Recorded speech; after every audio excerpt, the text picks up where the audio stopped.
cannot be expected. It must be earned.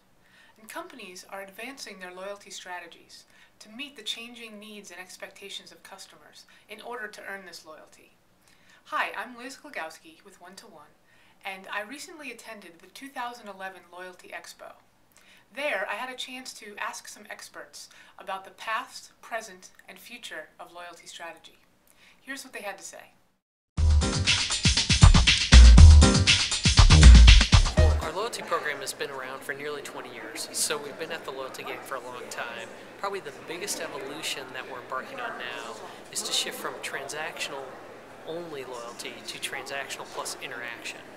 And what we mean by that is we need to find new ways to engage our consumer that will get her involved with the brand in different ways, and we believe that by doing that we'll actually drive more business into transactions eventually, but that we need ways to get her excited about Hallmark in new ways in the future. And we're considering those interactions. Not all of them are about, here's a product, please come buy it.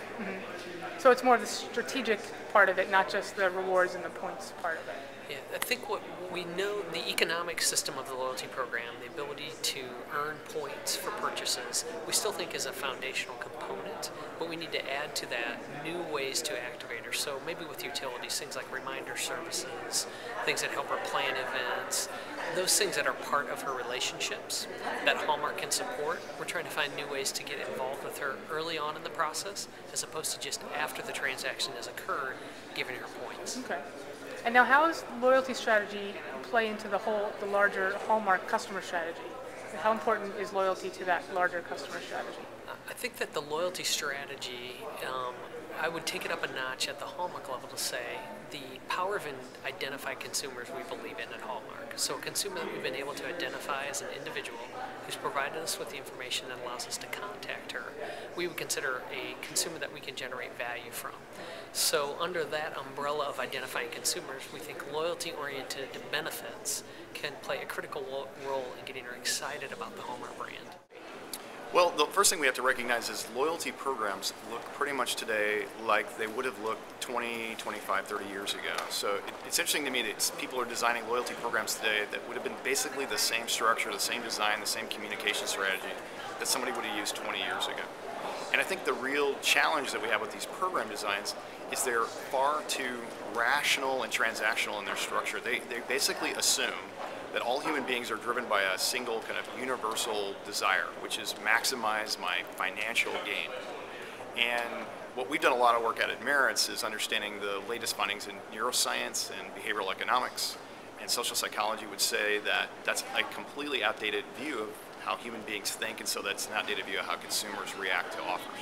That essentially we're just as emotional as we are rational, and we're driven by things other than financial gain. It could be status, it could be a desire to create, a desire to learn and explore new things, a desire to make social connections. And so my feeling is that loyalty programs to evolve in a way that's going to be meaningful in the next 5, 10 years need to begin including those components, status more often, social components, the ability to add to the brand in a creative way, and not just always be about a hidden discount, which essentially is what points are. Well, you know, it's kind of interesting because loyalty programs were always seen as, you know, kind of the redheaded stepchild in the marketing department, right? They were kind of viewed as short-term and promotional and tactical, even though they were designed to build, you know, loyalty and relationships. There was never a sense that the data that comes in through a loyalty program about, you know, transactional behavior and preferences and lifestyles had any value outside of the core loyalty program. Well, all that's changed now. So now we all know that data is the new oil, and how you gain the data and how you use it and how you drive insight from it is really going to drive business results and differentiate you from the competition. And the loyalty program is now seen as a core tactic in order to build the relationships to enable the data collection. So loyalty now is moved just from beyond the core program to be a much more strategic element of an overall marketing plan. Everybody now knows that they want marketing to be measurable and they want to see ROI, and that's the kind of mantra that loyalty marketers have been preaching for, you know, 30 years.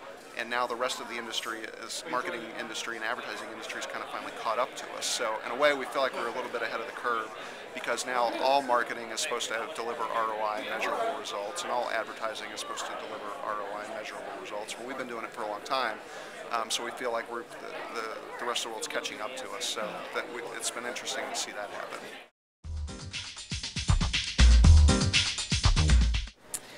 I think a couple things at the strategic level.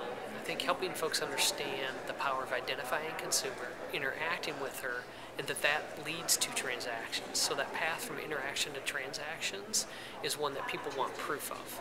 They're worried about our ability to monetize interactions. So strategically, it's the challenge of creating an environment for that to happen. At the operational level, like many brands and programs that have been around a while, we have multiple databases to wire together. We have pieces of information about a consumer over here in a .com environment, in a retail environment. So we have that same operational challenge to merge all that together to create a seamless effort that will allow us to reach that consumer effectively. I think that what we'll see is that the games out there, the Farmvilles and the Zyngas of the world, will push this industry into innovation. And I think that that's one thing. The other thing that I think has failed to be seen today is we just haven't seen a ubiquitous US-based loyalty program. In that, I mean, there is no dominant loyalty program in the United States today, similar to Nectar in the UK, Air Miles or Aeroplan in Canada, and I think that that's where we will eventually go. Is Facebook credits going to become the ubiquitous currency of America and the world? That's the big question, in my opinion. What do you guys see as the way the future is headed? I don't know if I have much to add to what Mike has said. I think the days of consumers, I think there was in one of these sessions earlier, it was stated that people basically, even on Facebook, they like 5 brands. There's only 5 brands they follow, 5 brands they like, and they go beyond that. And really, you think about the way the mind works, to go beyond the rule of 3 is a bit difficult for most people. So to think that consumers can carry 12 different loyalty cards or be loyal to 12 different brands, I mean, to truly be loyal is asking a lot. So then we as marketers, or we as service providers to marketers, whatever it might be, we might want to think about how do we have this program that doesn't tie individuals to a piece of plastic, or it allows people to be loyal to a coalition of brands, or it allows them to use their loyalty points or loyalty currency across a wider landscape. And I think, we'll see if that's where the future goes. Yeah, the U.S. has some very strong-willed and very self-centered brands, and I don't know if they're going to play well with each other or not, but it all depends. If the consumers make them, they will. Right, if you think of it in a consumer perspective, that's probably a better way to do it. Absolutely. So, yeah, that's interesting. All right, Brian, you get the last word. What's the future going to hold?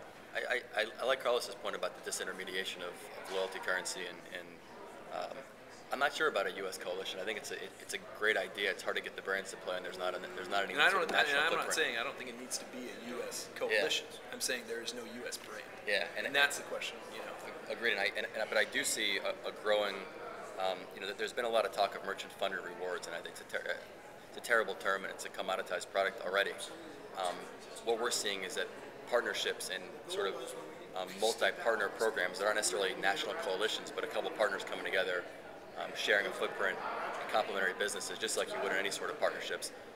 And the airlines are the best example of that today, of a coalition in the U.S. And I see the growth there. And then, I think globally there's some interesting plays with how programs align and how, as people travel more internationally and as the world becomes flatter, how loyalty sort of evolves in that need, and to serve customers' needs, and then also just the evolution of the customer experience and how social channels impact that longer term. It's a bit of a trend and a fad now, but it appears that it's got some legs and it's going to stick around. And how does that impact the stuff, the user-generated content that, like Carlos described, and put in the consumer in control?